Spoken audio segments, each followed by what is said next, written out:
Hello foodies, ఈరోజు తిరుపతి నుంచి నెల్లూరుకి వెళ్తున్నాం. బస్ ఎక్కగానే మా చెల్లి శాండ్విచ్ ఆర్డర్ పెట్టి తీసుకొచ్చింది. బస్లో ఆకలిస్తే తినచ్చు అని తీసుకొచ్చింది. అండ్ ఇక్కడ ఫ్లాష్ వేసి తను ఎవరో తెలియాలంట అందరికీ. సో చూడండి ఎవరో తను. సో నెల్లూరుకి వెళ్తున్నాం ఎందుకంటే మా అక్క ఉంది అక్కడ. 3 days ఉండేసి మా అక్కతో టైం స్పెండ్ చేసేసి వద్దామని. కానీ తను చాలా బిజీ, హౌస్ సర్జన్ చేస్తుంది. సో మా అక్క నైట్ పూట అయితే ఉంటుంది, మార్నింగ్ పూట డ్యూటీకి వెళ్తుంది. సో వెళ్ళగానే సురేష్ హాట్ ఫుడ్స్కి తీసుకెళ్ళింది. అక్కడ మంచిగా నెల్లూరు గీ కారం దోశ.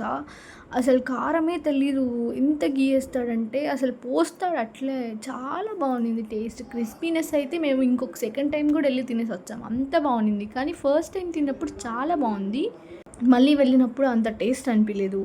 ఎందుకంటే ఆ రోజు ఈవినింగ్ ఎక్కువ తినేసి వెళ్ళామన్నమాట. సో అంత టేస్ట్ అనిపించలేదు. చూసారా అక్కడ కారం మీద నెయ్యి ఎట్లా వేస్తున్నారో. దాని కాస్ట్ ఎంత ఉంటుందో గెస్ చేయండి.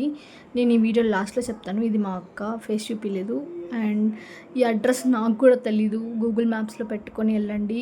అండ్ టేస్ట్ అయితే చాలా బాగుంది.